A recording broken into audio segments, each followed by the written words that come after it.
Mhm.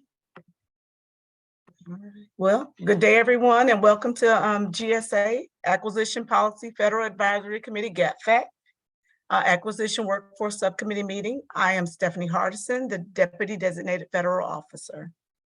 A few things to mention before we get started. This is a live virtual public meeting, and today's event is being recorded and will be posted to our website with all relevant meeting materials. There will be time for any relevant comments or statements from the public towards the end of this meeting. All right, so we will open the meeting now with a roll call.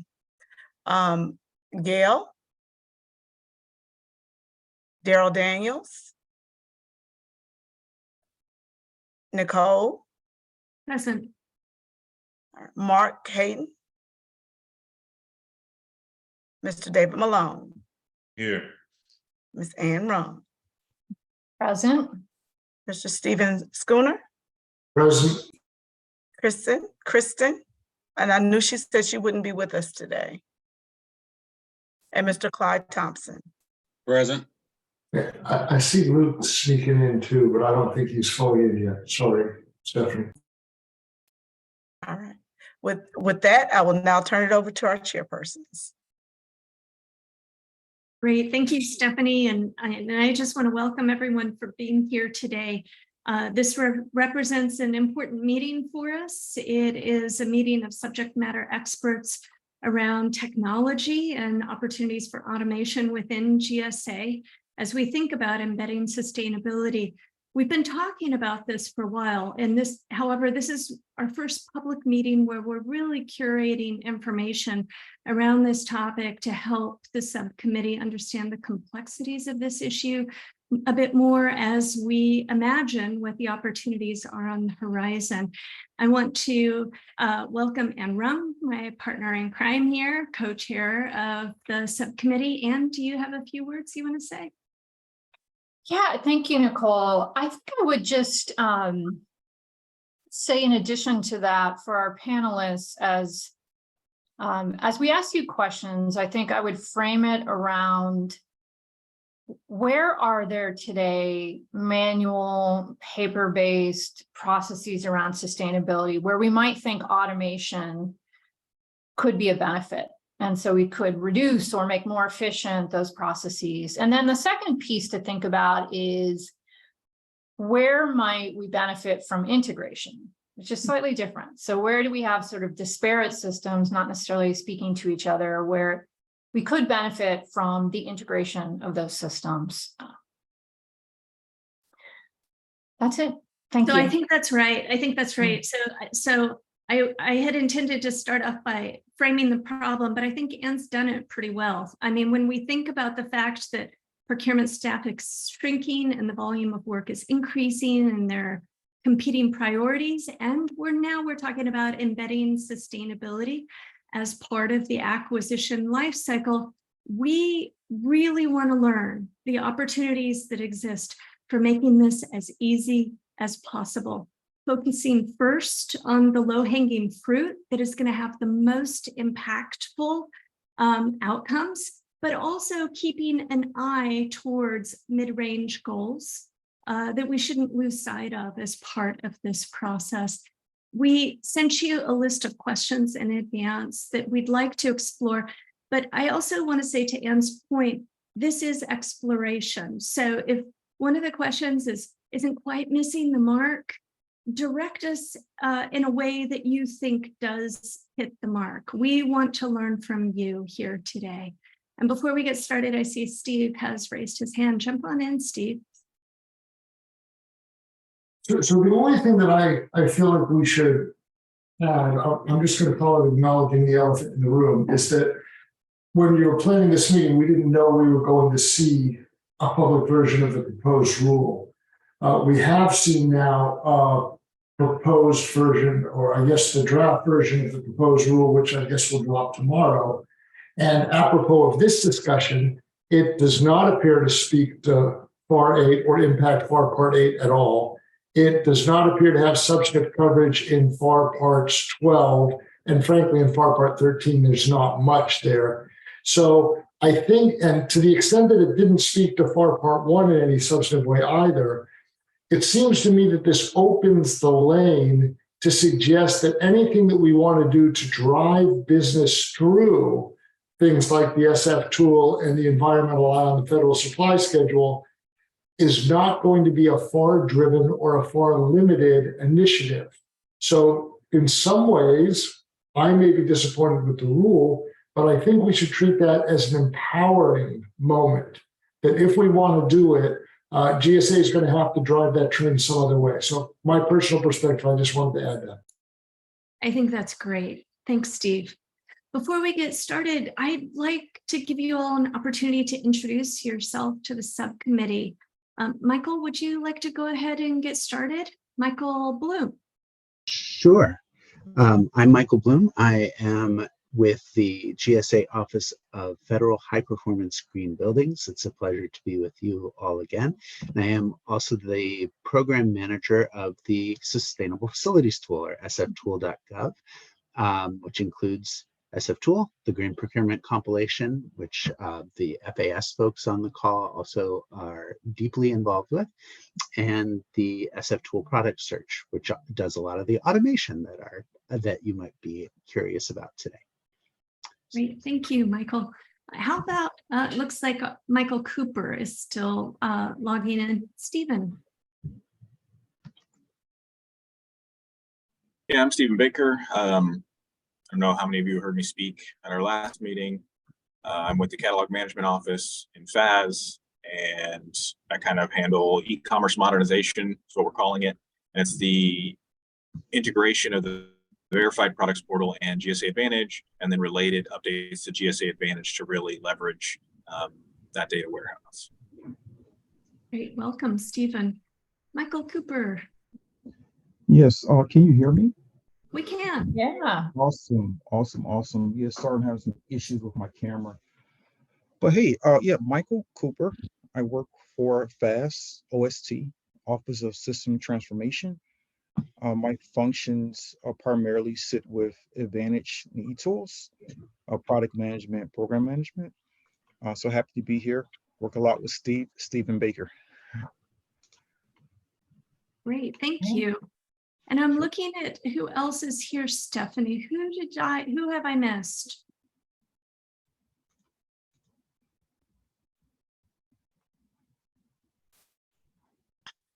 So far, that's all I see right now. Okay, all right. So we may have other individuals jumping in. So we wanted to talk with you initially about the area of category management and opportunities from where you're positioned within your organization for how we might be able to use category management to drive sustainability, and whether there's already work underway within your team or elsewhere that the subcommittee should pay attention to.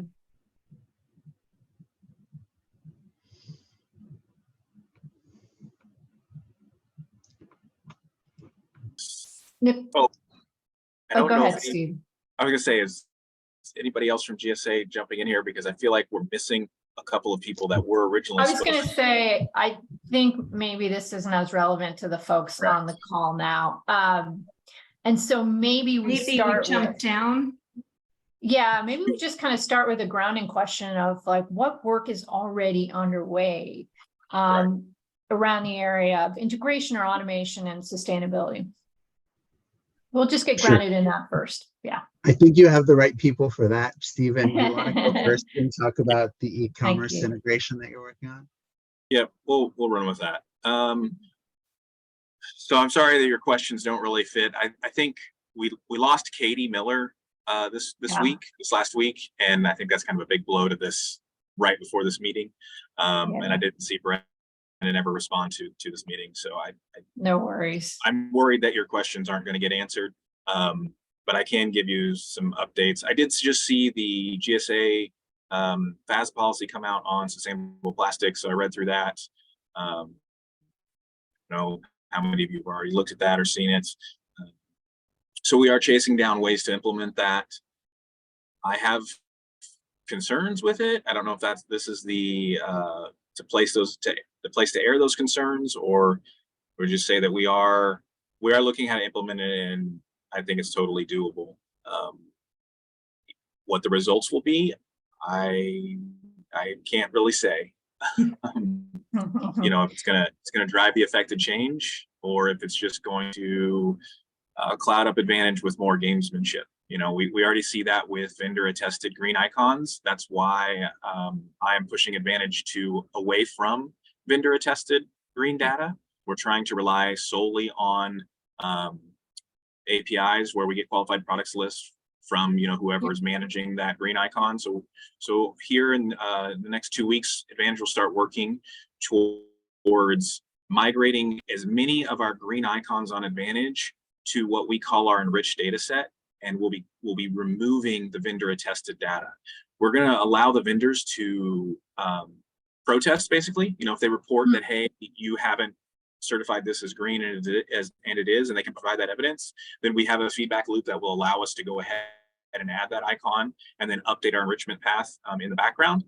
But the idea here is kind of transparency, standardization, and then we move towards accuracy, right? We have an issue with accuracy on green data on Advantage. Unfortunately, with the way we allow vendors to self-certify, accuracy is not something that's attainable, right? Because your data set diverges in 2 directions. We have vendors that don't certify, and we have vendors that lie, right? So we diverge in 2 directions.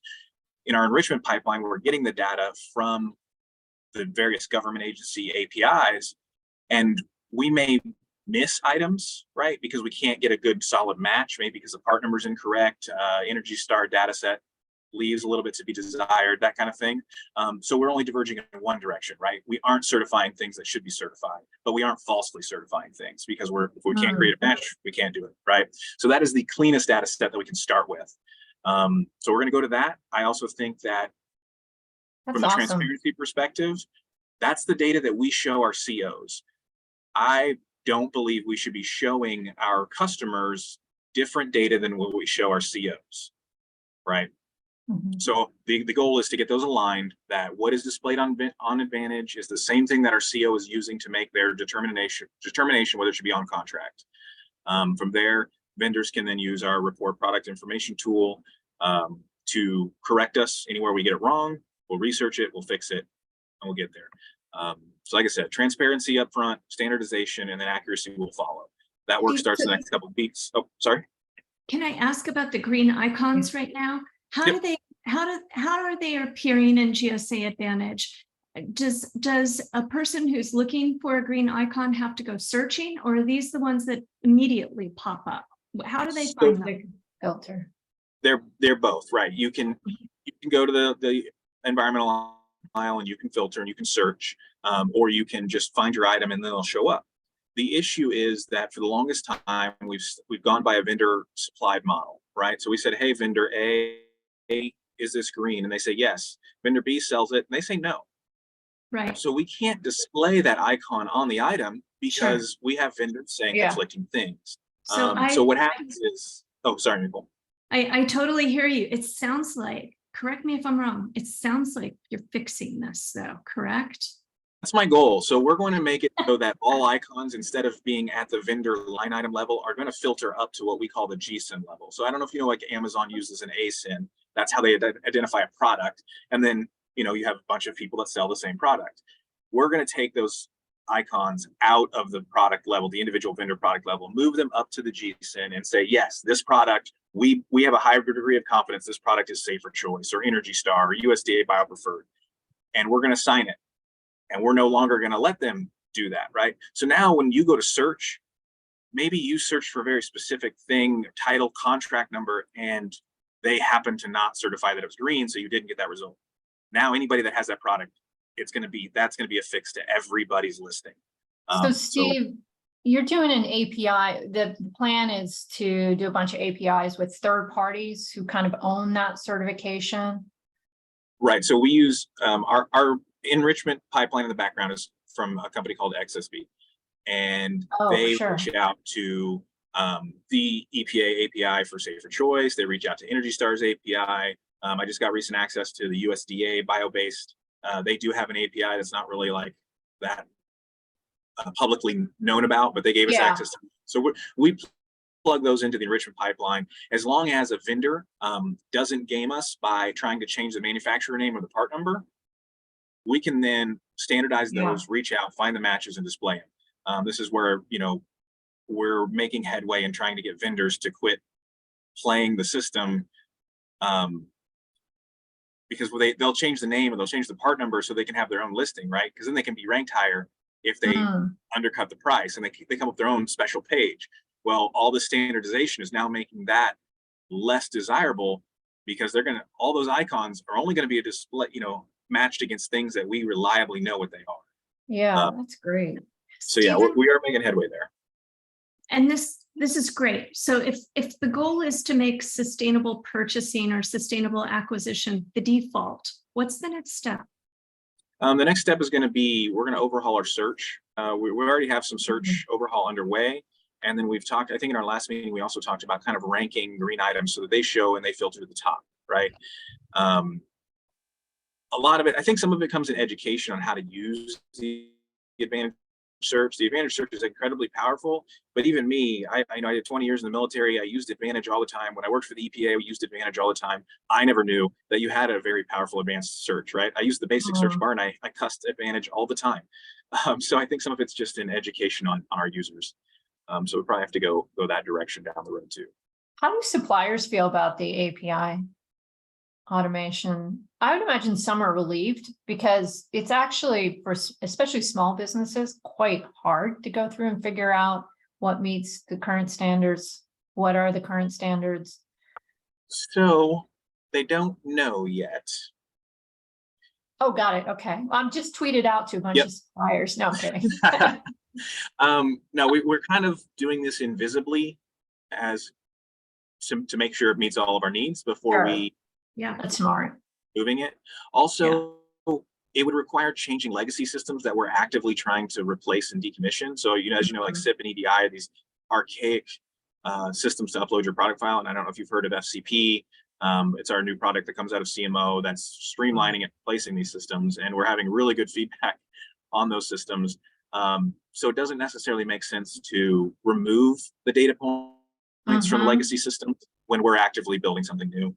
So we're kind of just going to let it ride and see how it plays out, right? I mean, as a baseline, it can only get better just because of the diverging data sets, right? I kind of illustrated the data set we're using now diverges in two directions. We're going to go to a data set that only diverges in one. So automatically we know that even though we might have items that aren't certified, we're going to get rid of a whole lot of fake certifications by going this route. Yeah. Thank you. So then that kind of leads back to the sustainable packaging icon, right? The sustainable packaging. Oh, we lost you. Yeah. I just said.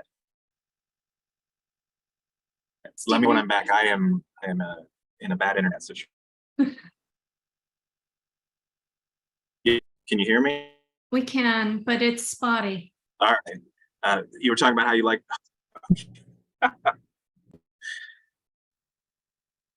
So I see all of you moving, so hopefully I'm back on. Better now, yes. All right. Just since you were talking about at the beginning of the meeting, you like to know how the other people live. I'm currently in our camper because our air conditioner died and I live in Kansas, so it's hot. And the internet is not great. So the sustainable packaging icon goes against everything I just said, right? It's going to be a vendor attested icon. There is no API, there is no products list, because it's not necessarily about the product, it's about the vendor's shipping practice. So there's some argument to be said, should it be a contract level attestation or is it by product? What happens when they ship multiple of the same product? Does that attestation still stand? What happens when they ship a mixed bag of goods and they all have that attestation? Does it still stand? What happens when they ship a mixed bag of goods and they have products that don't have that attestation and some that do? Are the vendors required to then stick to sustainable packaging, the attestation? I have a lot of questions around how we're going to implement that. I am worried that there's going to be a lot of gamesmanship in it. but it is easy to implement, right? We already use scan codes for green icons. We add an additional scan code for the new sustainable plastics or sustainable packaging icon, and we can pass it through to Advantage pretty easily. And we will have, oh no, sorry, and FCP, SIP, EDI, there's no development work that has to happen there because they are already set up for scan codes. So it will be fairly easy to implement. I'm worried that it's not going to get you the results that you're after. Stephen, But I think you know that. I have another question for you, and then I want to move on to hearing from some of the others here. If there's one opportunity for automation on your horizon that you think would have the biggest impact that you're not already addressing, what would that be?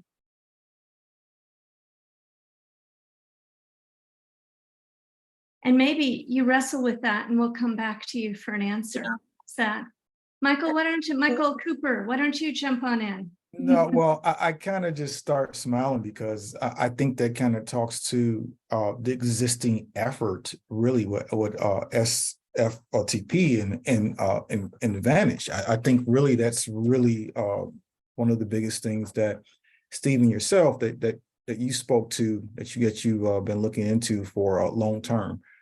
I think that's really speaks to that integration.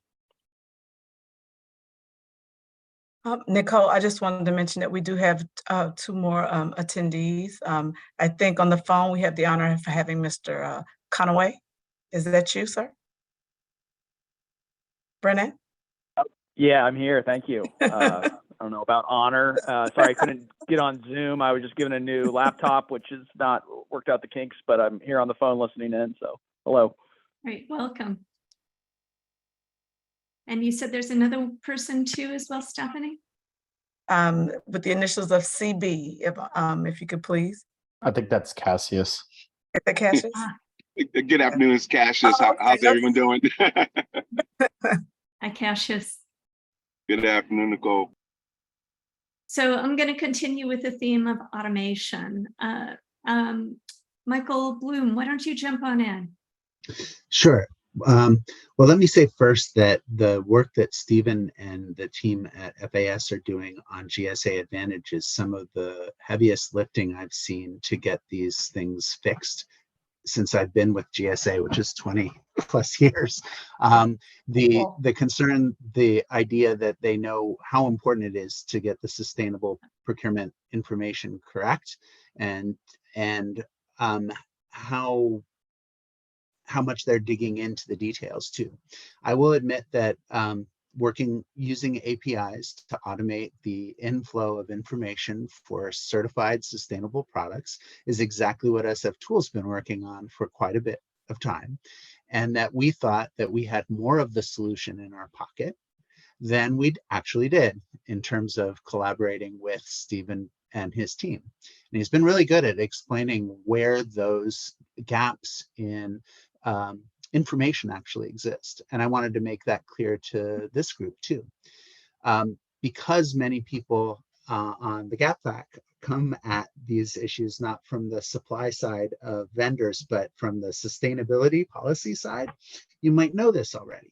So the registries for Energy Star, EP, BioPreferred, any of them you choose, whether the federal programs or the third-party registries like Cradle to Cradle and others, were not designed as the place that purchasers would go to get information as if they were shopping online.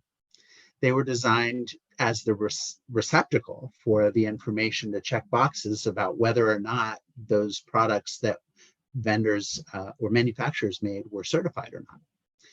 And they are missing key, very important data that allow us to automate the transition between, hey, we know it's certified because there's a registry, and we're about to buy something, and we want to know if this particular product is certified. And a lot of that challenge, and EPA shares this concern and is working on this too, is making those registries better, whether they're federal or they're private sector or third-party registries. Michael, can you give us an example to help level set the committee on this? Yeah. Pardon? Can you give us an example to help level set the committee? So for instance, Energy Star has lots of information about the energy use of every product that's in its registry. And you can see that, and you can see down to the minute detail, but you cannot see a picture of the light bulb that they have, or a point of contact for understanding who the manufacturer are. Two elements that anybody who shops online absolutely expects to be there, right? They seem minor, but that is a great example from Energy Star. The other, and But you can, Energy Star has a marketplace, like you could purchase. Hmm? Does Energy Star have a marketplace where you can actually purchase, No, or is it just, but it's a they don't. repository of information? So it's a repository of information that's coming from the registries, where you Yeah. lack the key information that buyers expect if they were to see everything automated. So we can Yeah. furnish all of the information by an API for the performance of a product, but we can't show somebody what it looks like. Another example might be that we have, and I had it at the tip of my tip of my tongue just a moment ago, as you asked for examples of where registries fall down. Give me a moment. Pictures are one. Oh, I know what it is that when products are certified to be Green Guard certified or any of the third-party standards, they're usually put in a test chamber and tested as an entire product family, not individually. So there is not information about manufacturer name and part number that can easily pair between what we know because we have access to registries and what a person seeking to buy a particular item can get. That needs a lot of manual matching to show whether a product that was part of a product family, let's call it a chair in a family of furniture that's been certified by Level, which is the BIFMA standard. You would need to query and build out that BIFMA level information with enough data so that people could see that this chair is certified and it's this product number, and this desk, same family, is certified and it's this other product number. But And those Michael, kinds of challenges are hard. if the products are already labeled in GSA Advantage and the team's working on making sure those are quality and correct, what's the use case where a buyer would need to go to Energy Star to see if a product is compliant? I'm missing the connection, because like you can see whether a product on GSA Advantage is Energy Star compliant. Yeah, until GSA Advantage is accurate and automatically showing every federal purchaser exactly which rules they need to apply, and the new FAR rule that came out today essentially just makes it stronger, what we've already been doing largely since 2007.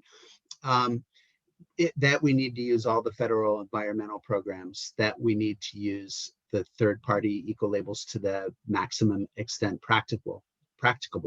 That's not how we search GSA Advantage today. It should be in the near future, but it's not the default.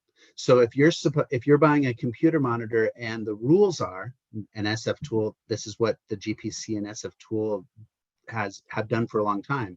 Hey, I need a monitor. What are the rules? Well, it's EPEAT and Energy Star. Great. It's both.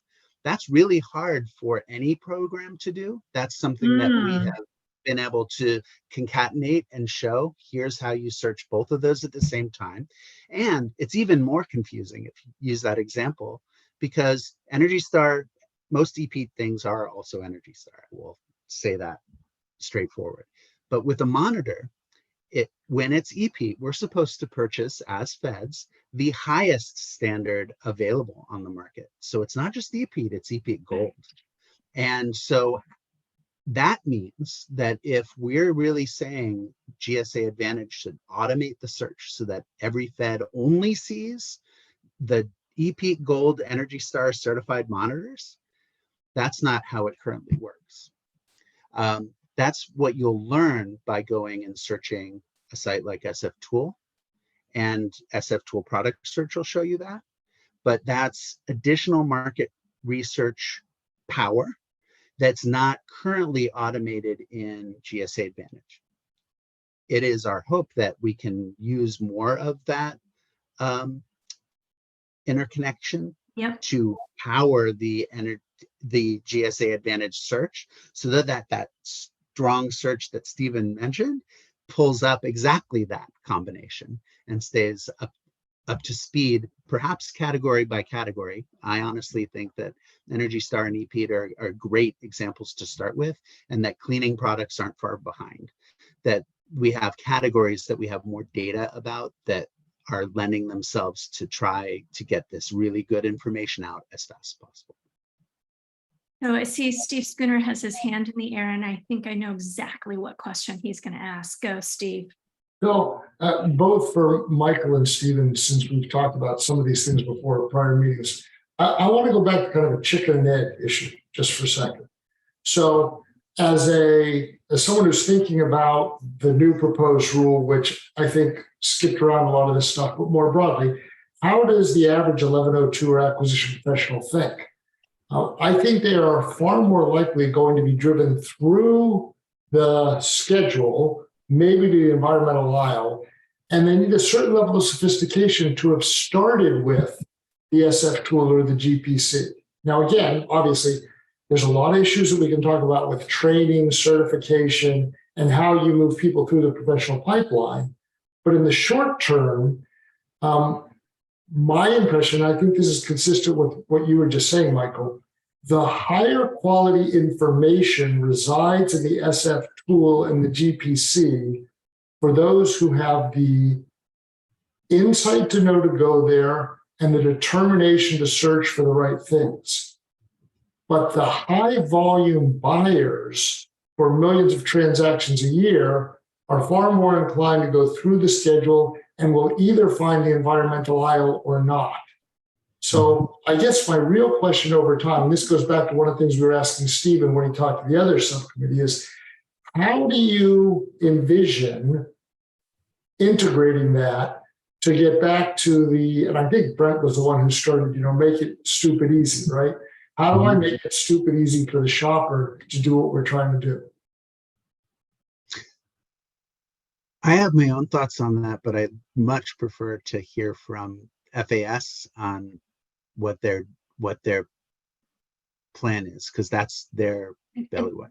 And I think that what's important is to separate what the plan is versus what would be the most desired approach. So the desired approach and the plan line up. The goal is to link SF Tool and Advantage, right? They're both powerful. SF Tool has a large green data set that covers more than just the standard government APIs that we already use on the Advantage side of the house. There is a data issue that makes it not possible to currently link those two tools. That's something Michael and I are working on. We're working with their contractor, working with my contractor, seeing if we can make this happen. So the first step of that is the standardization of the green icons, right? We've already talked about that. That was designed in place that when we get to the point where we can connect SF Tool, we will then pull all of the data from SF Tool because they're already getting it from the same government APIs we are, plus some. And then once we have that linked, we'll be able to create a two-way connection between Advantage and SF Tool. If you are a diligent SF Tool user and you go do your research and you get down and you drill down to a product, there will be a link to an Advantage page. Oh, that was a critical moment. Good, and he froze. Right there, No, Advantage. Steve, you gotta go back, Stephen. You gotta go back. You had just gotten to your punchline about the future state where someone is going to be able, they found it on SF Tool and they can navigate straight through to the schedule, and then you froze. Oh no, okay. So yeah, you go straight to the schedule, right? And you can buy it. right from SF Tool, right? That diligent user can go to SF Tool and buy it. With that connection, with that data set being two-way, if you're searching on Advantage or you're searching the environmental aisle and you're at the product, right? Now, we're bringing in all the same green data from SF Tool. So all the products are characterized exactly as they are over there. You can go see all the other certifications. There'll be a link from that product to SF Tool to go to it and then view all the green information. But we'll be able to display a lot more of that green data on the Advantage page if we need to. Maybe it's a pop-up that displays a lot more of the extra data that we don't currently deal with. This was all designed so that if we can get to that point, SF Tool will become the data supply for the standardized green data used on Advantage. So that's where kind of the plan and the desired state overlap. The plan is being built that if it becomes possible, we can reach that desired state. Part of that goes back to me answering your automation question. And I harped on this at the last meeting, I shared out a memo from Brennan. And I think I sent it to Boris. Maybe I sent it to the whole group. But it just basically defines a data standard for green data. The problem is we have disparate programs that use disparate standards, and it makes it impossible to automate because I can't teach a computer to read like a human. And a great example for Energy Star that Michael Bloom brought up is, I bet I'm frozen because it says I can't reconnect. Okay, good. I'm currently sitting out here and we're replacing our geothermal system. Geothermal has a 30% tax credit right now if it's Energy Star compliant, but I cannot put my geothermal system's part number in Energy Star because 3 different companies have loaded data. They didn't load it in a standardized fashion, or they loaded it with a wildcard that's not searchable. Even though as a human, I can say, oh, that's the same system. As a computer, I can't identify it. I mean, that's just a huge, that's the core of the automation issue when it comes to green icons. Inter is a perfect example. And it's the one that gives us the biggest headache, honestly. So if in the terms of automation, if I could create a data standard across all green programs, that would be what I would do. That way, every qualified products list out there follows that data standard, and then we can ingest it with a computer. We can match it to SF Tool. We can match it to Advantage. We can link them all together. Because right now, the thing that's keeping us apart is that the data we have cannot be matched with a computer without extensive programming or error checking by a human, right? And when we're talking the scale of items we're working with, human error checking is not attainable. So hopefully you heard all that. Yeah, we did. We did. Part of me, I'm asking as I hear this, what are the plan is moving forward, and I'm asking myself, how do we accelerate that? What's needed in order to accelerate this first? And then second, this data standard that is needed, who would be developing that? And what's the process for that to happen? So, Stephen, if you don't mind, I'll answer quickly, which is every time we talk about standard data standardization. Brennan wrote the memo that I shared out on the last meeting. Stephen, just to clarify, you spoke with a different subcommittee, I believe. So we've got a different group of folks here. And so I may be asking you after the fact if you could share that same memo with us, or maybe I'll reach out to Boris and Stephanie and ensure that this subcommittee receives that info. Okay.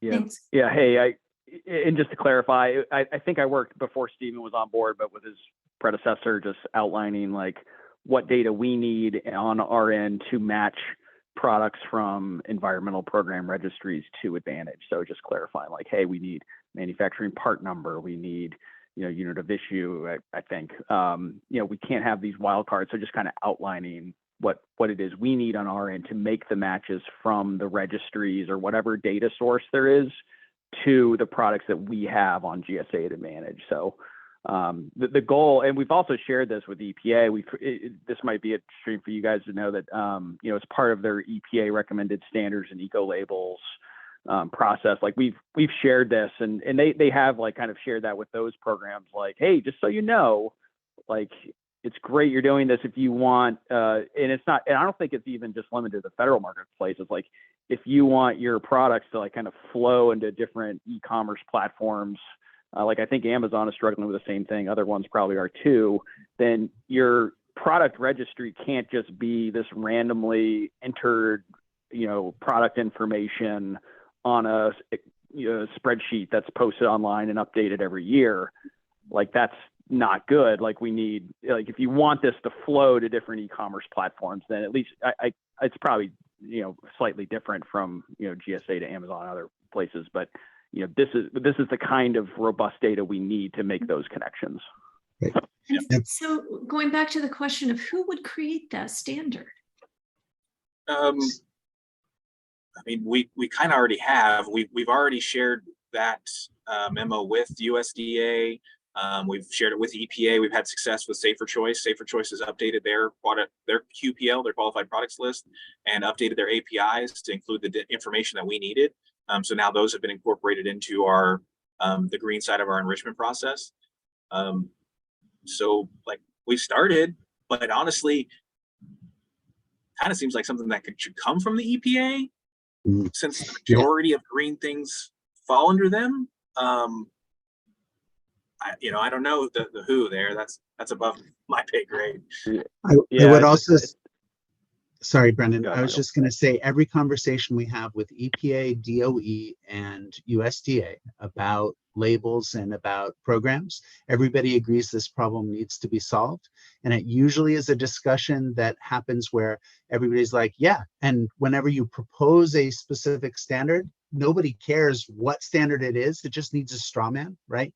But we have yet to actually convene those four, GSA and those three, to actually do that work and say, okay, now we're going to tackle this category, and now we're going to tackle this next one. And all of those people who are the same cast of characters you've probably interviewed by the GapFAC groups care deeply about this and want to solve it, but they're also the same people managing the Recovery Act and everything else. So the capacity problem. Yeah, it's a capacity issue, and can't be a back burner, needs to be a front burner in order to solve this particular issue. And I think GapFAC can actually shine that spotlight and say, if you do this now, here's what you'll be fixing. Michael, I agree with all that, especially for like programs like Energy Star. I think it becomes more challenging for some of the programs where they don't even have a qualified product list, like FEMP or SNAP, some of those where, or the recycled content standards, for example. And then and also like for Safer Choice, like working with them, like they can't force this on their end. Like they have to ask and encourage their manufacturer partners to do this and take it on. And, in some cases they just like, there might not be a lot of interest. So I think they've had, we haven't talked to them in a while, Stephen. I think they were having like some success, but limited. Like, so it's not like the silver bullet. We're trying to get them into the verified products portal, which is kind of like an end route for us where, hey, Safer Choice, if you want your manufacturer, if they want this like into the GSA ecosystem, they, just join the verified products portal, and then that's going to, solve all the problems. And I think it's been kind of, we've made some progress, and we're repeating that. We actually just reached out to BioPreferred today to get them, get their partners raise their awareness about the verified products portal. But again, it's going to be, the impetus is going to be on the manufacturers to take that step to do it. Steve, I see your hand in the air. So I'm just trying to figure out if the scope of what the need here is as big and as overwhelming as I think it is. Look, I'm a lawyer, so I think in terms of analogies. The best analogy that I can come up with is the ISBN, the International Standard Book Number.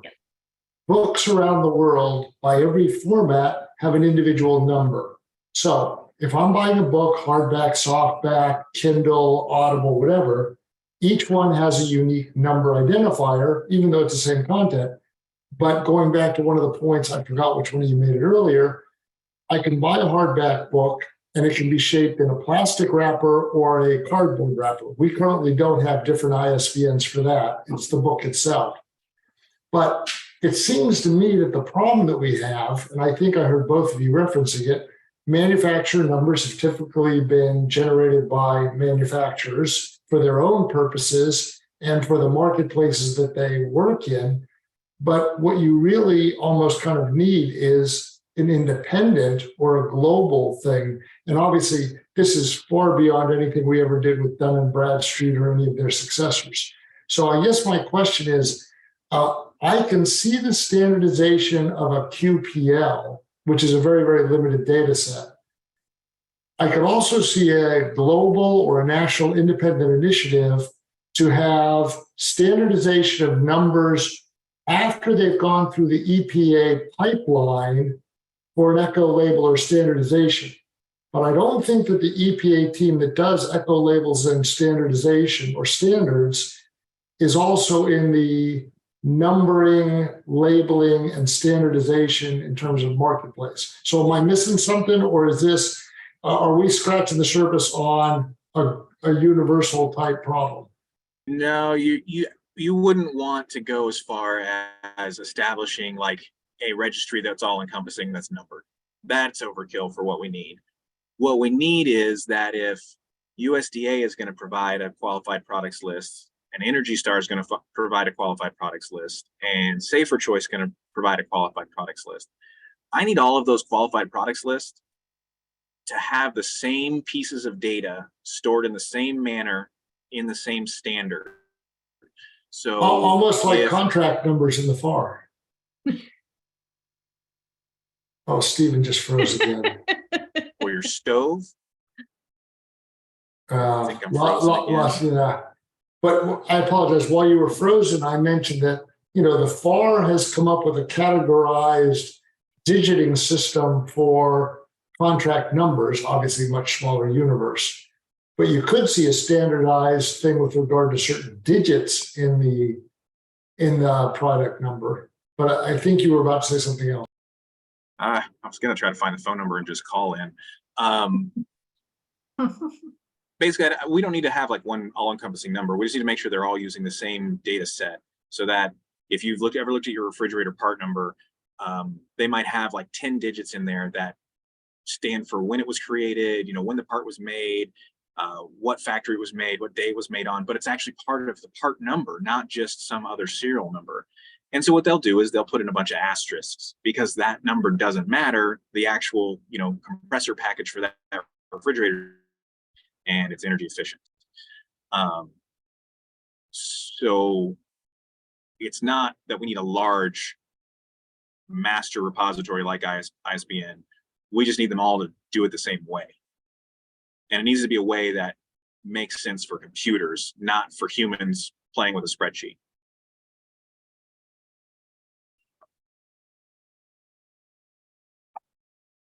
So we're talking about is a protocol that Right. each of the agencies agree to follow, correct? Yep. Basically, hey, if you have a green initiative or you're going to create a new one, this is what is expected of your data store. And everybody would agree to that. And the impediment to this is coordination? Yeah.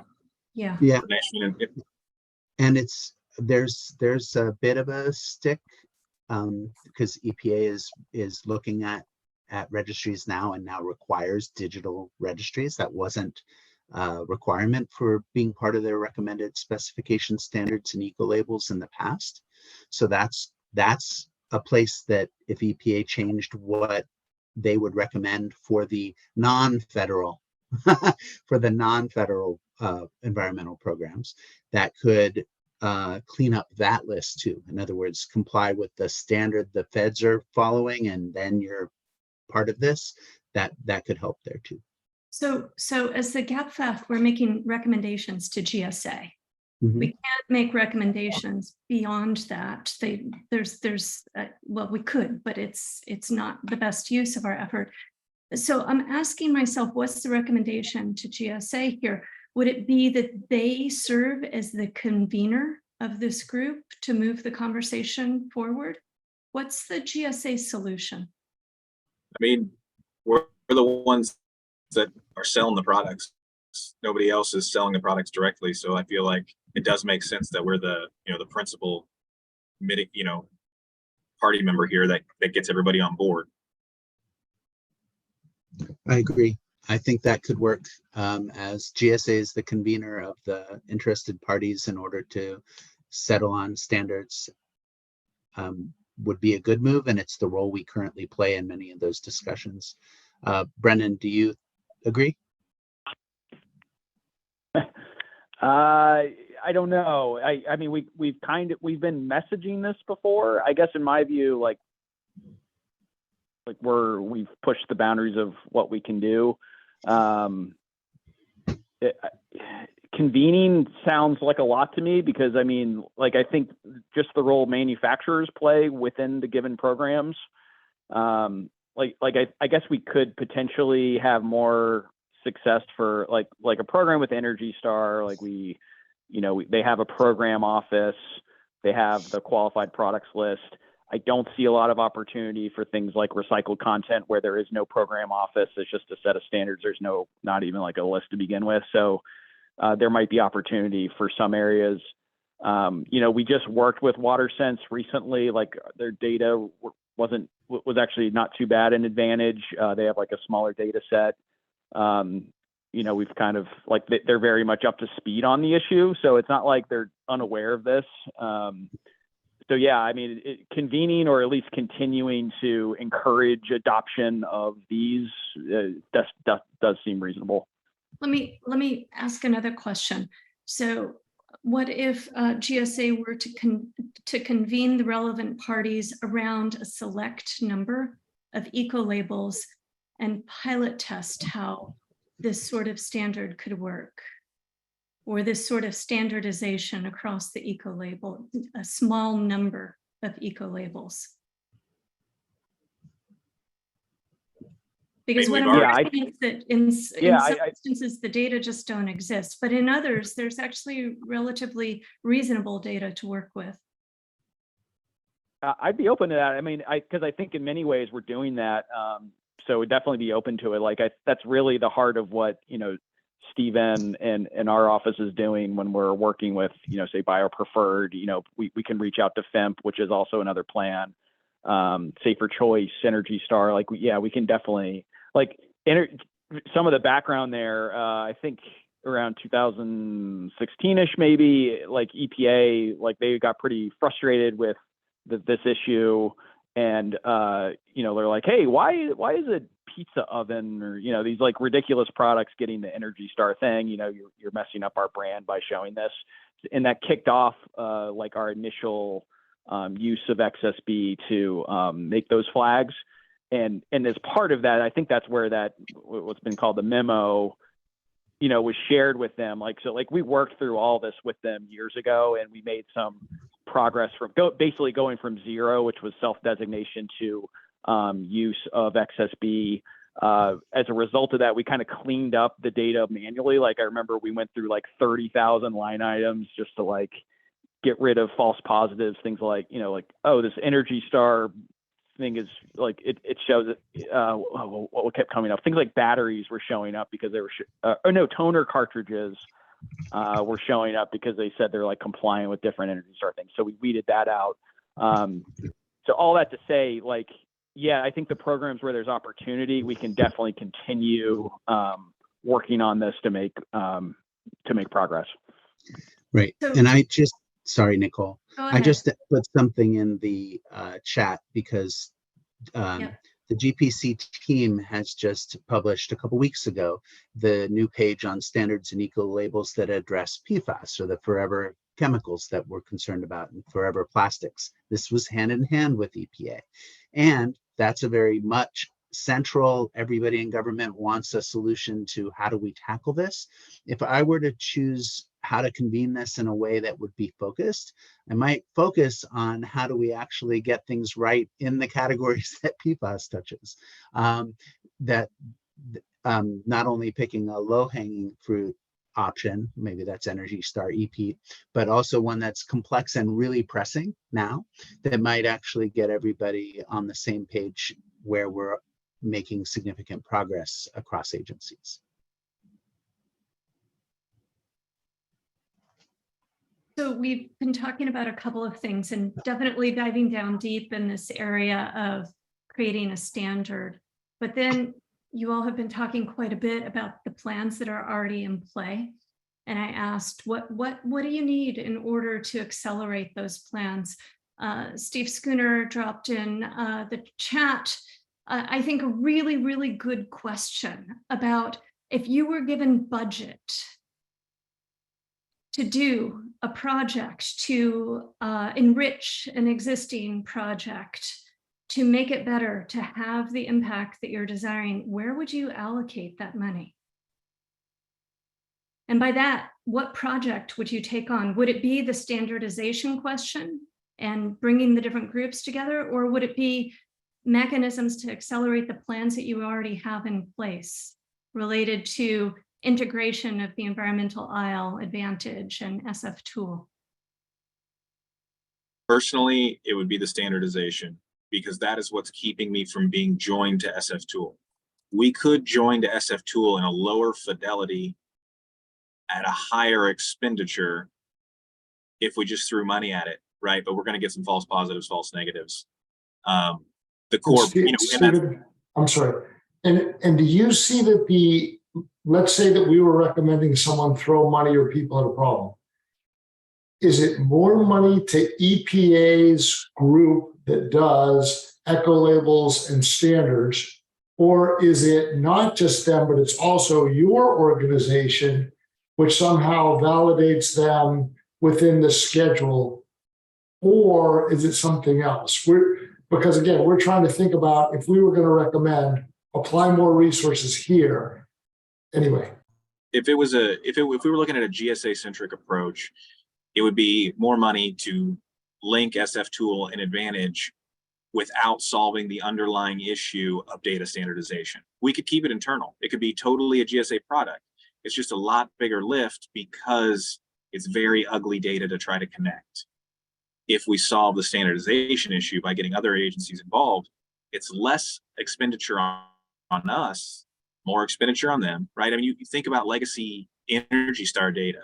You're asking everybody to start over because they never stored it correctly in the first place. So you're asking everybody to come back in, and that's what causes this to be a hard pill to swallow. It's very easy in many meetings to say, yeah, we need to adopt a data standard. In practice, it's really hard to go back out and get everybody to come back to the table and load their data again. And that's where we're stuck, right? It's that.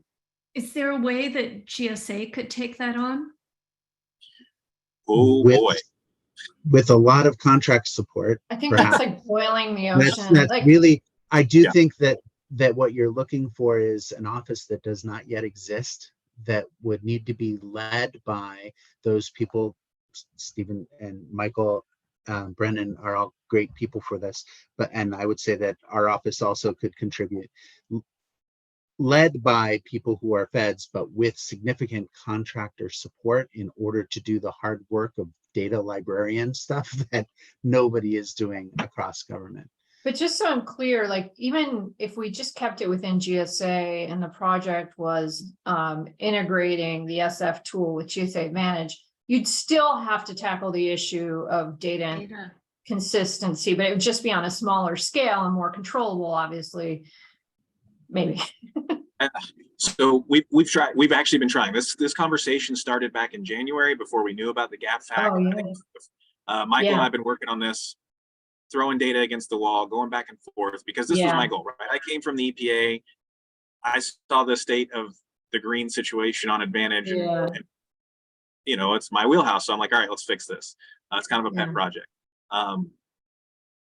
So it would take a substantial amount to get not the greatest result, right? Like it's operating on a similar situation that we have now. I wouldn't want to go that route. I wouldn't recommend it, but I understand sometimes you just have to throw money at a problem to get a half result.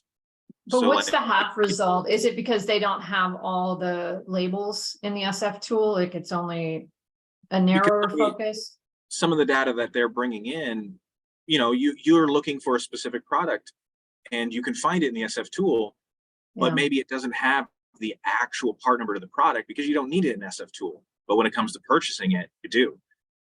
And that data is coming from, various government APIs or various companies, and there's not a standard defined. So it becomes very hard to tease apart. With time and money, you can write specialized computer rules to deal with each edge case. The problem is in normal, computer environments, edge cases are few and far between, and that you have to, they're the outlier. In the green data world, there's so many edge cases that it's not fair to call them edge cases because there's so many that you're spending half of your time coding you might spend a day worth of coding to get one.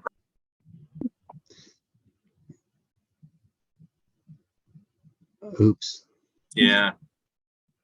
Basically, there's too many edge cases in green data, and so there's not a silver bullet that can give you a lot of ground for little investment, right? Every single inch has to be fought for.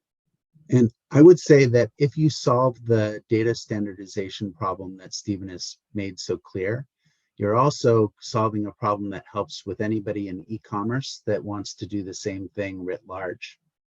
The issues are the same, and might know a lot about that. But yeah, so if we get this right, I think it's a case of the federal government actually standardizing something that the market hasn't been able to do on their own either. I think the market looks to us to standardize it because we're the ones that are driving the green icons, and we haven't standardized it. We've done a poor job at that, right? So the market suffers because we haven't done it as, government in whole. Well, the collective benefit associated with this is far greater than the individual benefit. So no single individual entity is going to step up. It's a classic commons problem. Okay, so we know what the midterm, long-term solution is. What's the low-hanging fruit ahead of us, or is there any? I mean, I think we're already working on it. I mean, you're going to see some changes over the next 6 months. And then once those changes are in place, sustainable packaging, I'm sure, is going to be up to bat, and we're going to be dealing with that. So those are my low-hanging fruits that we're already working on. I'm not sure past that. I would like to see standardization, or we can just, Michael and I are going to keep throwing our heads together and trying to see if we can connect SF tool another way, or if we can, at least get 50% or, make the juice worth the squeeze for us to connect the two systems together. I haven't given up on that idea. It's not low-hanging fruit. Right. This committee has also recommended that there be a better job of letting people know that the tools that exist already are there.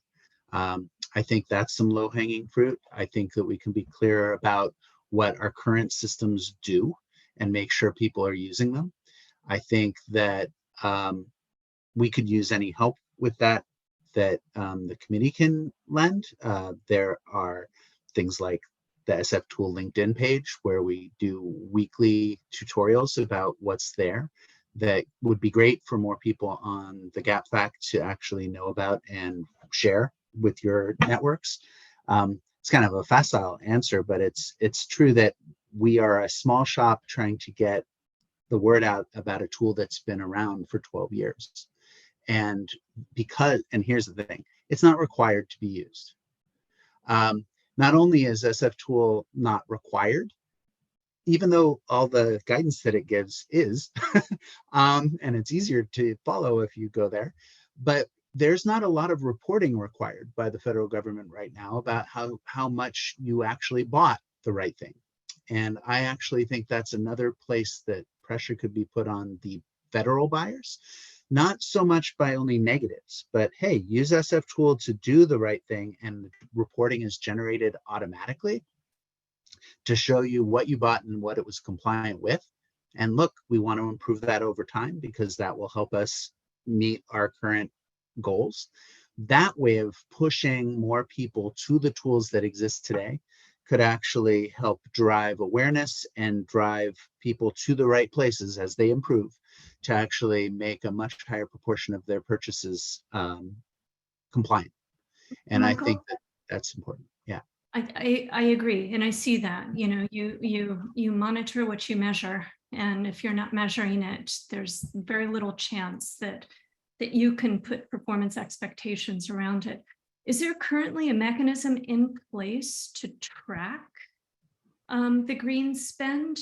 Would there need to be some development around this in order to pull that out?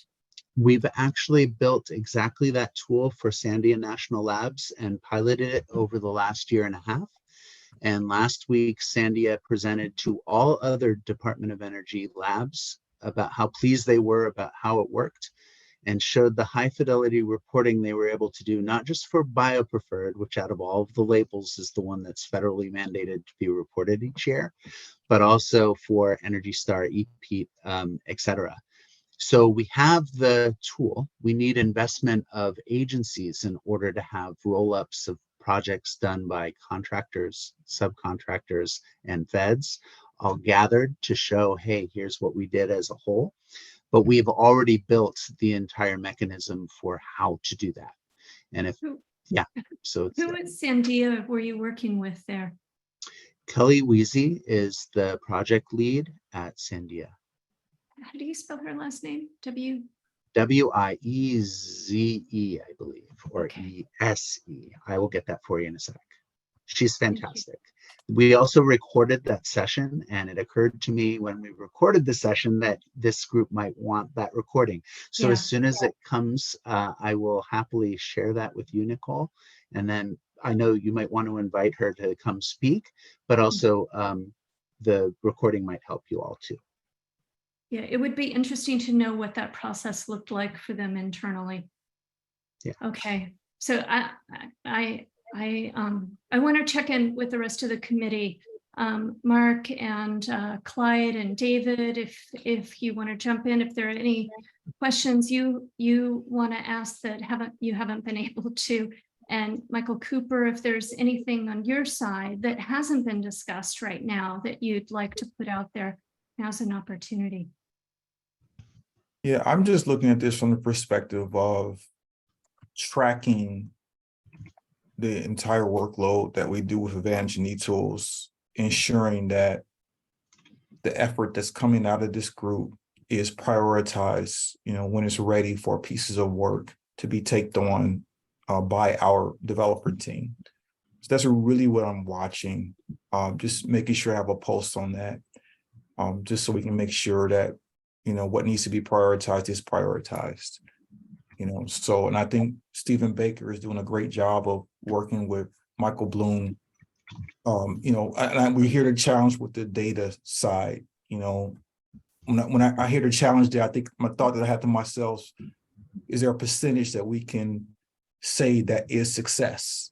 You know, is there a percentage? Is there, and I heard Steve, I know you just kind of mentioned like 50%. I think that was just a thought, but it makes me think to myself, is there a minimum percentage that we have to identify before we would actually go to the integration part of Advantage with SF tool?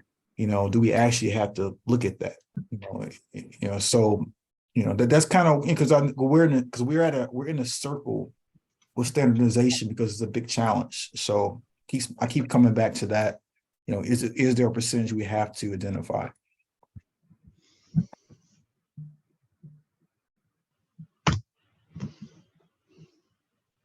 Just a food for thought as we move forward. I was going to touch back on your green spend question, Nicole, and see if Brennan, I know from the Advantage side, we do track what we sell. So you can, green spend is calculable from that data. We also get TDR data. I don't know if TDR has any green component, or if we just link it back to the transaction data for the actual sale. But I assume Brennan's probably touched that data. Yeah. And oh, keep going, Stephen. oh, that's it. Yeah, yeah. I think so. I think Michael is talking about sales data through SF Tool, but in terms of through schedule contracts, we had two sources. One is our sales that occur through the GSA Advantage portal, and then transactional data, which we then. I mean, the challenge is it comes back to what are the green products. So you know, for TDR, we can bring it in and try to match it, as far as I understand, to what we believe are green products in our through XSB and through the data sets we have, and then from there we can kind of construct those sales. So it's kind of one of those issues though where you have to give a kind of level of confidence of how accurate is the sales data, but those are the two sources that we would use for that. I can show you what our reporting looks like if you allow me to share a screen of what the Sandia example is like. Would that be okay? That sounds great. Cool. So, okay, screen here.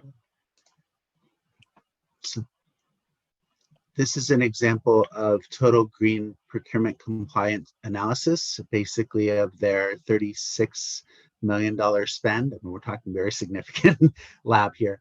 The amount that were compliant purchases, things that everybody had to use the tool to mark or explain why they bought something that was not compliant. And then it shows what reason they gave for not buying compliant, availability or performance or price, and how. And then this next one is more, I like even better. This is this one. This shows exactly where their spend was with each one of the different programs, whether it's EPEAT or CPG, which is the recycled content program, or biopreferred, et cetera, and how compliant they were in each one of those categories. And you can see some of the programs like EPEAT are much easier to both get the data and comply, whereas others not so much, CPG being the best example of a program that's hardest to follow or get the proof that you did follow, because recycled content is so hard. And then there's also trends. So you can see monthly or quarterly trend analysis of what was bought and on the top in terms of how much compliance, and then on the bottom, purchases by the programs. So we can identify or help a lab or help an agency identify where it is that they are doing really well and where they have opportunities that sometimes with training, like you didn't need to use that out for availability. You could have thought this, that you can point that out. So this is the kind of analysis that we can do. Again, it's because Sandia rolled this out to their contractors and subcontractors, which honestly do most of the purchasing for federal agencies, not the feds themselves. And that's a question too about how much do we solve the biggest problem if we're fixing Advantage, but not fixing everything about how people buy products, because not every contractor and subcontractor can buy off of Advantage in order to fulfill the procurement of compliant products. So we need to have our aperture as government wider than just fixing GSA Advantage. I think fixing GSA Advantage is absolutely essential, but in order to do this and really manage the spend of our contractors and subs, this is very impactful, and it helps us tackle things like supply chain spend down the road too, because it's involving everybody that's involved in procurement, not just the federal agencies. So that's what I'll show now. This is super interesting. Steve, I see your hand up. So I just want to follow up on Michael's last point, which I think is incredibly potentially impactful about subcontractors and flow through. And one of the things that we talked about, I think Stephen and Michael were with us. I don't remember if Michael Bloom was with us when the policy committee talked about this, the policy subcommittee. But one of the questions is there an opportunity for us to recommend expansion of cooperative purchasing or other communities that could access the environmental aisle, but not necessarily all of the schedules. And obviously, Michael just gave us the example of an M&O and their massive subcontracting operation. But obviously, state and local dwarfs anything that we do at the federal level if we were to open up through something like cooperative purchasing the environmental aisle more broadly than other things on the schedule. So is this something is this a path we should be following, or is it too complex by half? From a data standpoint on Advantage, I mean, that's something that's implementable as a data store, right? We could a virtual store that is the environmental aisle that's opened up. If the states can't already purchase from that, or if the goal here is to limit them to only be purchase from that set of items, I mean, that's not a difficult. I say it's not a difficult ask because all you're doing is just putting a wrapper around it and limiting what items they can see. From the policy side, I don't know, how well that would fly, but technically it's achievable. Stephen, just to clarify, you're asking if it's worth exploring opening cooperative purchasing for sustainable products? Right, or in other words, would it be worth the candle of opening the door of saying, broaden the cooperative purchasing universe, for example, for states, localities, and as Michael said, maybe even subcontractors, but only for the environmental aisle?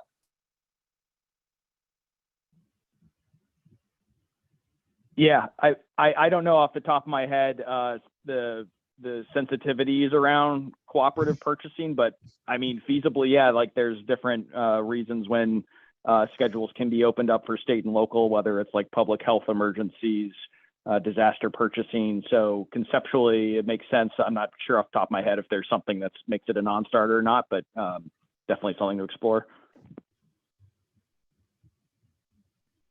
So I'm conscious of time. If there's anyone else from the subcommittee that wants to jump in, please raise your hand. I'm sitting back and reflecting on what we've been hearing, and if I could bucket them, I'm hearing this enormous opportunity to create a data standard and GSC being a convener in this conversation. We also talked about the importance of education and letting people know about the existing tools that are already there, making sure that they're using existing tools that are there. And then this third area related to reporting and tracking. And it seems like the Sandia Labs example is going to be an important one to follow for us to follow up if this is a path that we pursue, because you can have all of these different elements in play. You can have the education, you can have the data standard, but if we're not actually tracking what's getting purchased, then you don't have the feedback loop to reward the activity or identify the inactivity that needs to reach the surface. So I think on the green spend part, we do track that on the Advantage side. It's just that the data itself is unreliable because the green data is unreliable, right? It's a circular argument. Yeah. We don't know, we can't prove that the money we're spending is actually green, or in how many items are being sold that should be marked as green that aren't currently. It happens both ways. Stephen, are there, curious, like within the data set, like are there could we have like different levels of confidence? Like generally we have this big issue, but are there certain products where like, oh, we have high confidence this one's green at least? Is the data parsable that way?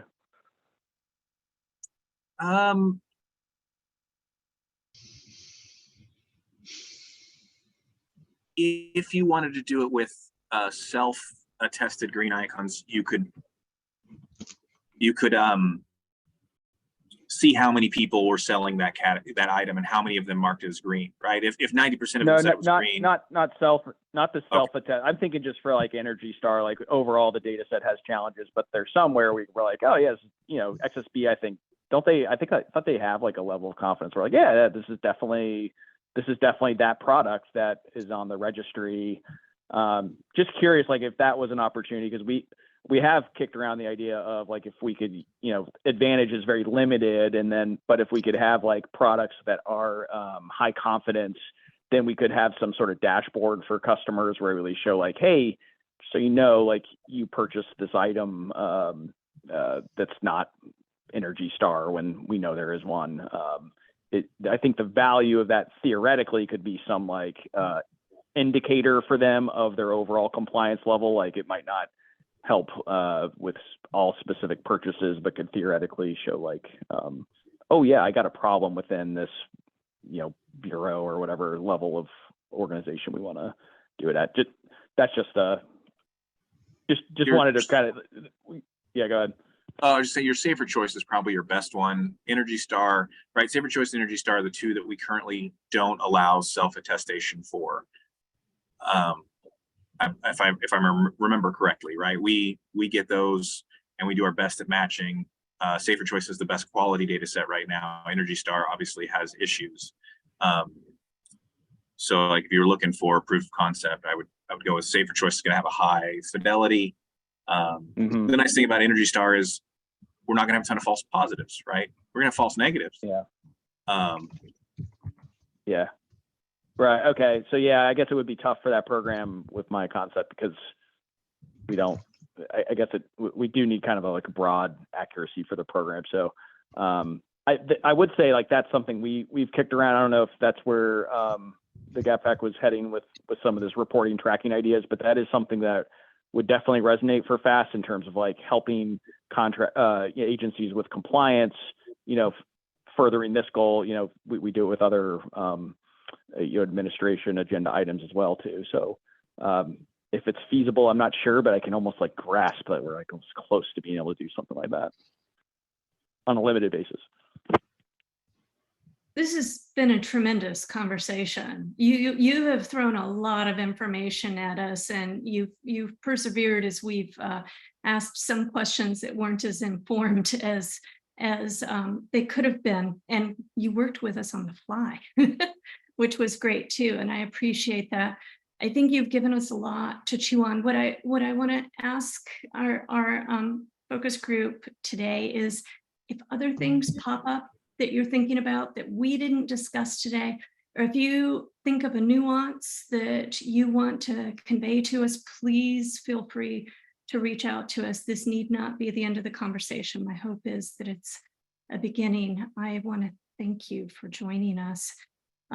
It was just tremendous. Learned so much during this session.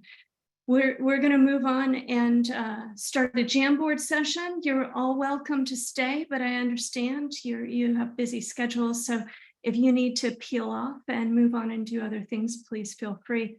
For the rest of the subcommittee, please stay on, and this will be our time to reflect on what we just heard. Thanks, everybody. Sorry about my internet situation. It caught me at a bad moment. No worries at all. Yeah, thank you. Yeah, appreciate the opportunity. You guys are tackling a really tough issue, so appreciate you guys digging into it. Yes, thank you. Thanks so much. Appreciate you guys. Bye.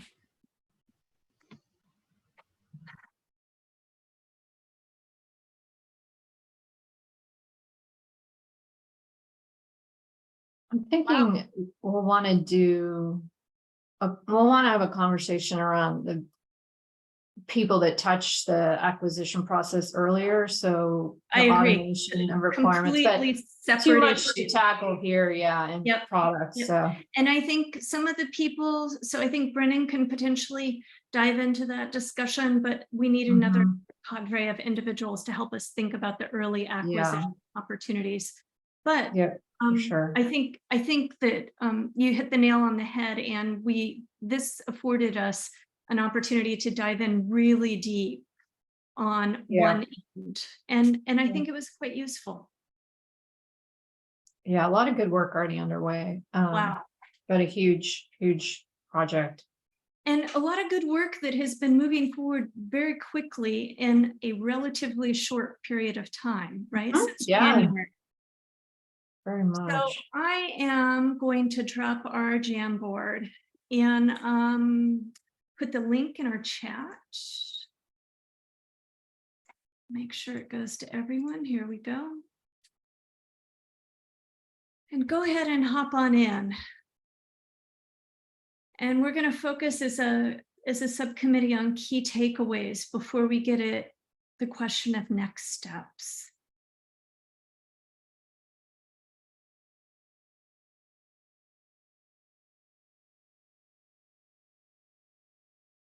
And it looks like there are, let's see, we got 5 of us here, good. So go ahead and hop into the Jamboard. The link is in the chat.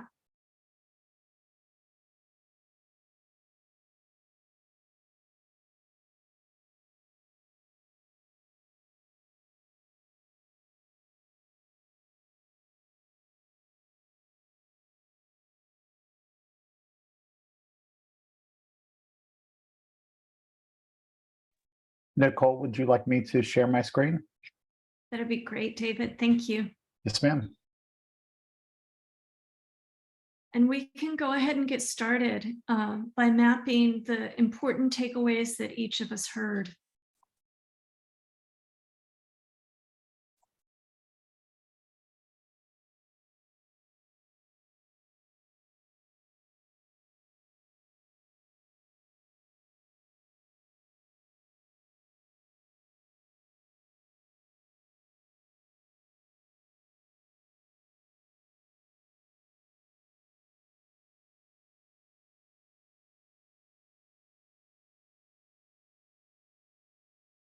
That's better.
Go ahead and hit the Jamboard and just go ahead and use this as a brain dump, as we typically do. Don't filter. Really just put down what you heard. I mean, one of the things I heard was, this is complicated. This is crazy complicated. And you could throw money at a problem, but you're not necessarily going to lead to the result that you hope to. And if you can't get your comment on the Jamboard, if you can put it in the chat, and David and I could probably put it up there for you.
David, I've just added a sticky in there for you. And Clyde, I think you have something here in the chat too on education.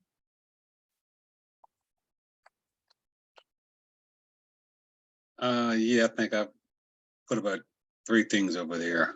Okay. Mhm.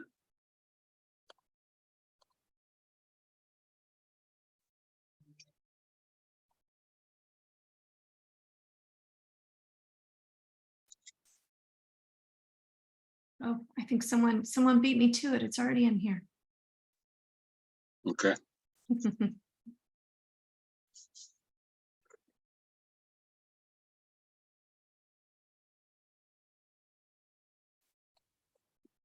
I figured it was easy to use the chat and ask how to use Jamboard again. So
That's a good question.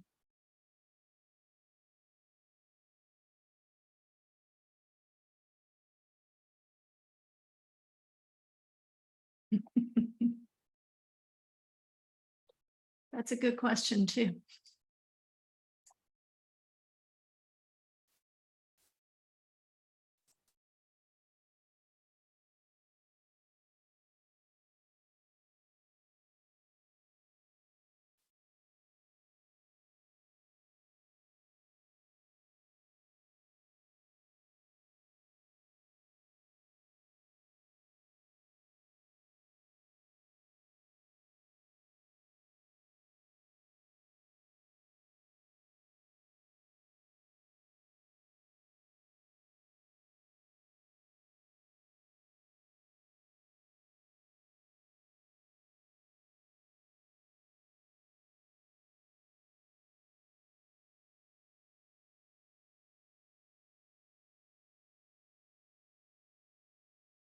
states question, which ones are these?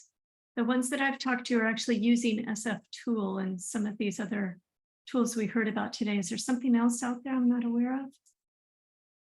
Nicole, last time I chatted with some states that were trying to use this in their purchasing department, would include Washington, Oregon, California, Maine, Illinois, I think Colorado.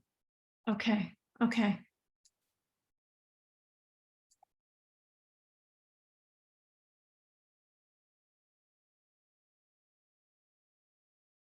And when you say that they're doing this, are you talking specifically about the integration? It's the selection of what to buy. And then it churns out data that shows CO2 savings and why it's green.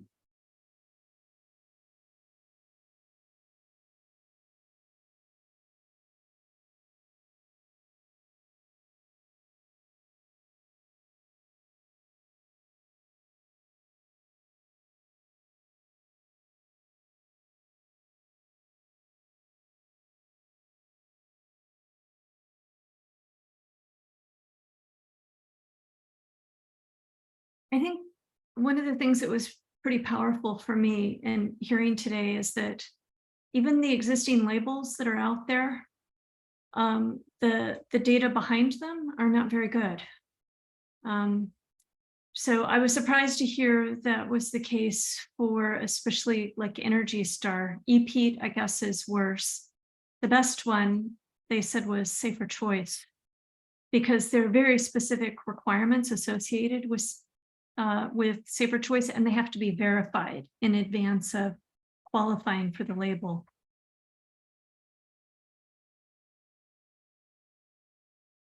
Nicole, one of the questions I asked the UK university was if there could be a standard that could be devised, because there is a lot of variation and there is a lot of data that's not really in line with the label.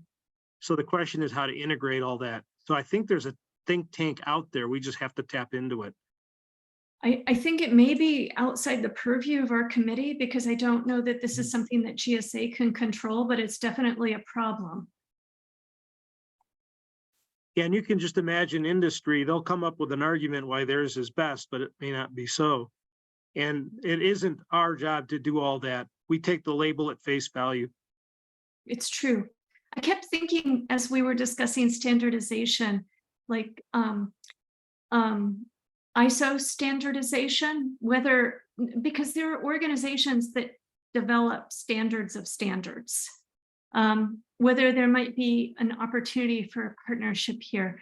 But again, that goes beyond the boundaries of EPA and even the federal government. That's like a step further removed. So it makes it more difficult to imagine what the solution would be.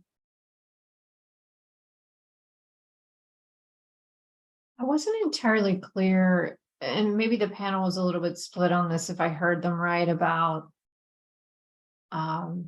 whether they believe there was significant impact in the integration, whether the squeeze was worth the juice, or juice was worth the squeeze. Juice was worth the squeeze for integration of the SF tool into GSA Advantage, or it seemed like they were a little split on that. Yeah. I didn't hear that. It just took, I felt it just took a while for it to come out.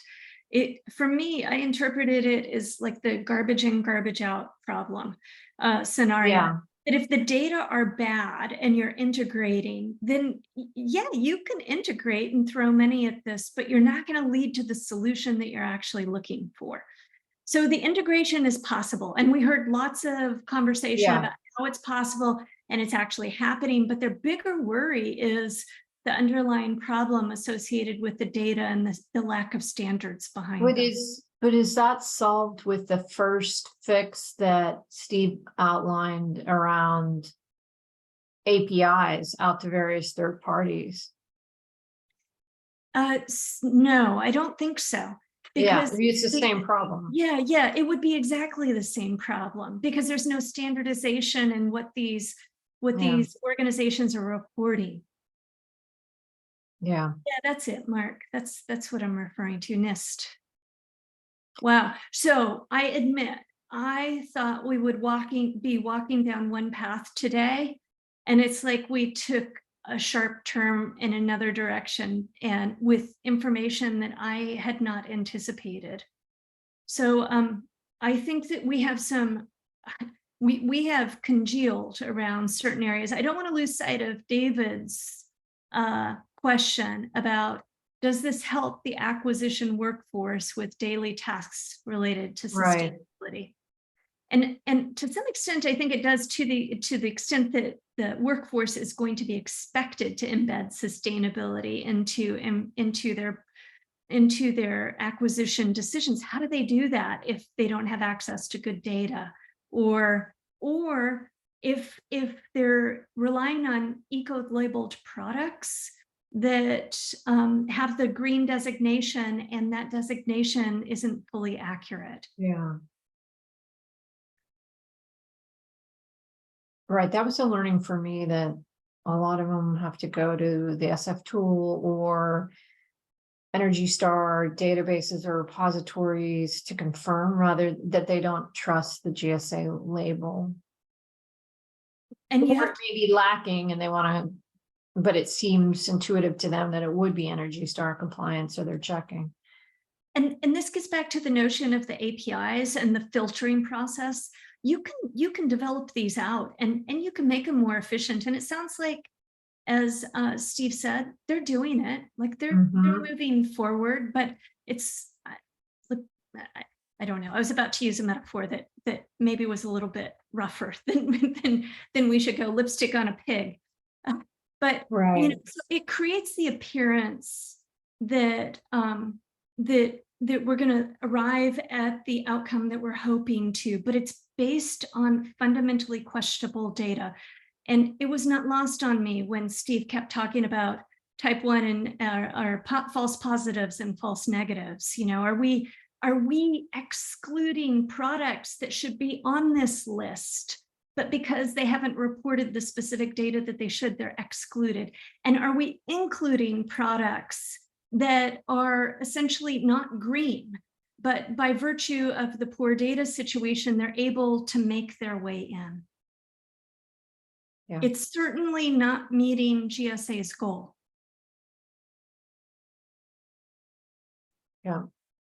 Can we talk about next steps? We have about 10 minutes left now, and maybe at this point I pause and ask if there is anyone from the public who would like to jump in and offer their statement based on what we've been discussing today. Now's an opportunity for you to jump in.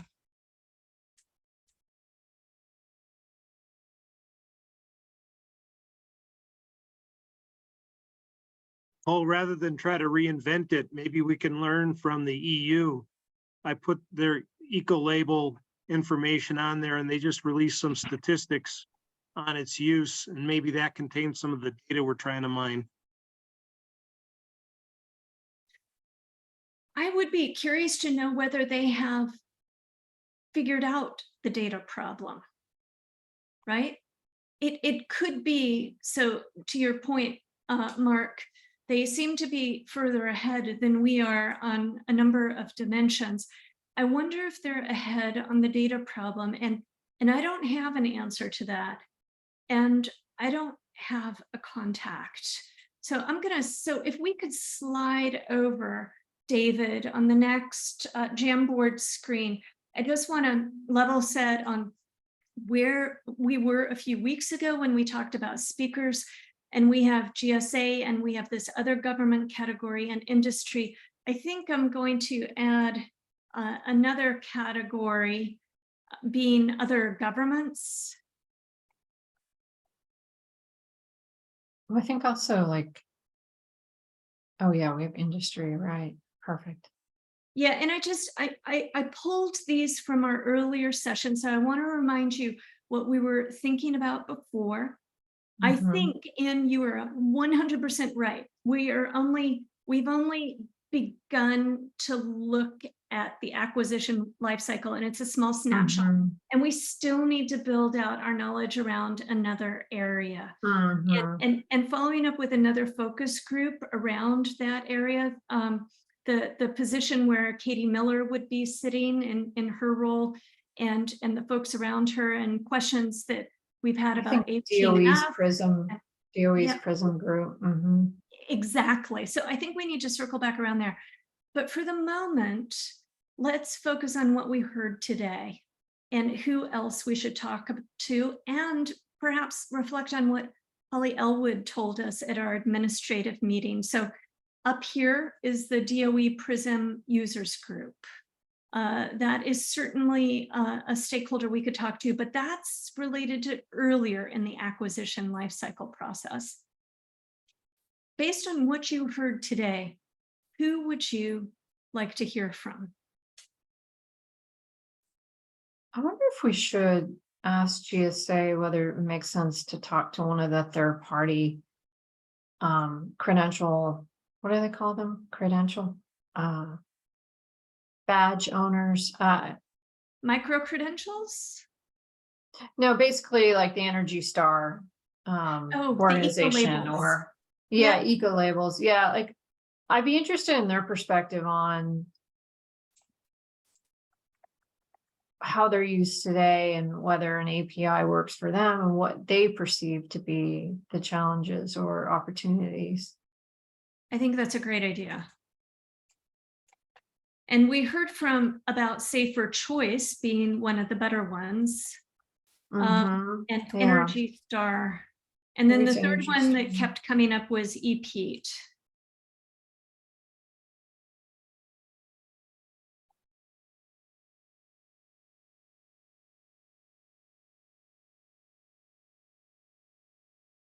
Who else would we like to hear from?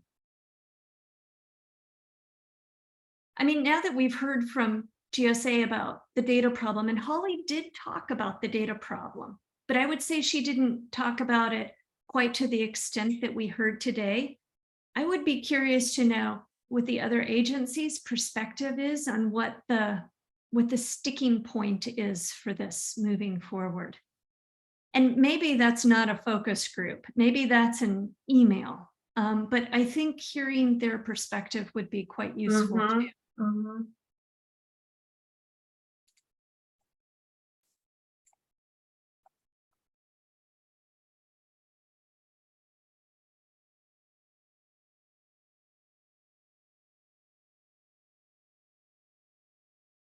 Because we heard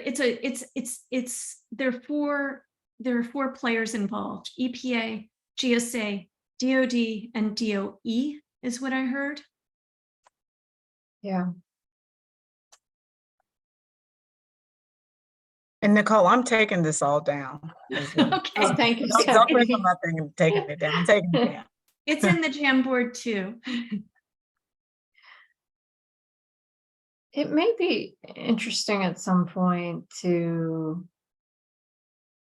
hear from suppliers who sell through GSA Advantage. I agree. I have a feeling they'd welcome the API, the automation. It's a lot of work. I think,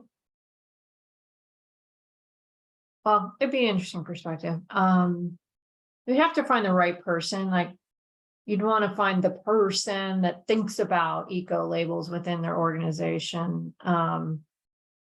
And I also wonder, Anne, if it's a company that is at the forefront of trying to market their sustainable products and they're running up against barriers along the way. Yeah, definitely you want someone who within their catalog, most likely products.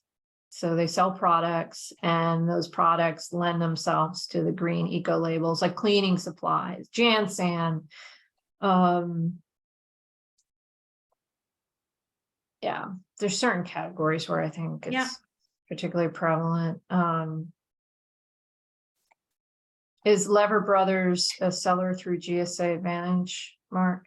And I don't happen to know that. I met them at COP26 and they gave an explanation of how they're really trying to convert buyers so that they have a label they can trust and compare to other products. So I know they're going through all these machinations. I do not know where they landed, but they seemed interested. Yeah, I think would be particularly impactful if they sell through GSA Advantage, so they can kind of just give us the perspective of the challenges or what they like, what works, what are some of the friction points. If the Army brushes their teeth, it's likely they do.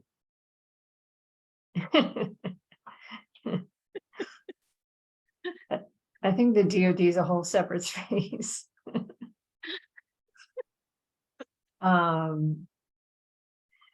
You know, I can put some feelers out. I think suppliers are always reluctant to, maybe it's not a public meeting, but you know, they're sort of reluctant to appear to, well, Stephanie knows, like sometimes they're a little worried about appearing to not be a team player, or, you know, they don't want to be too candid, right? Like if they're a longtime GSA supplier, there's some sensitivities there to, but yeah, there may be a form. And we may be able to reach out Yeah. to someone and ask if there's some suppliers out there that wouldn't mind speaking. I'm sure that they've had other suppliers speak at other events as well. Yeah. So I'll reach out. I think I know someone who just may be the perfect person to ask that Oh, question. perfect. Thanks, Stephanie. Mark, can you Yeah. cut and paste what you've put in here in that little box that says EU contact, so we're able to capture it in the Jamboard? I don't want to lose that. Happy to. I mean, oh, the European Union. Do you know this person, Mark? Not this person, no, a lot's changed, so I just took it off the current webpage. Okay. Yeah, they're It's a start. definitely feel like they're doing good. Yeah, they're maybe a few years ahead of all of us. Yeah. So I am looking at the time. We have just a couple of minutes left. I think this was a really, really useful meeting. Yeah, a lot of great work underway. And I am looking ahead to our next administrative meeting. I don't think we have anything on the calendar as yet. Looking towards that being the 22nd of August, because our next public meeting is going to be the 29th of August. And so I want to give a shout out as that's what we're working towards. And I'll work with you, Stephanie and Boris, to figure out how to get this out on the calendar. We might want to make sure there's enough folks around in August. Yeah, the end of August. Yeah. Okay, well, we'll make sure to get that out. Do you have anything else, Nicole or Ann, at this time? I don't think so. No, I think that's Well, it. Stephanie. Thank you, everyone. This was a great session. Well, at this Yeah. time, Thank you for organizing and inviting this panel. great job. So we conclude today's meeting. The meeting is now adjourned. Please look for us on August 29th from 3 to 5 for the next public meeting. Thank you.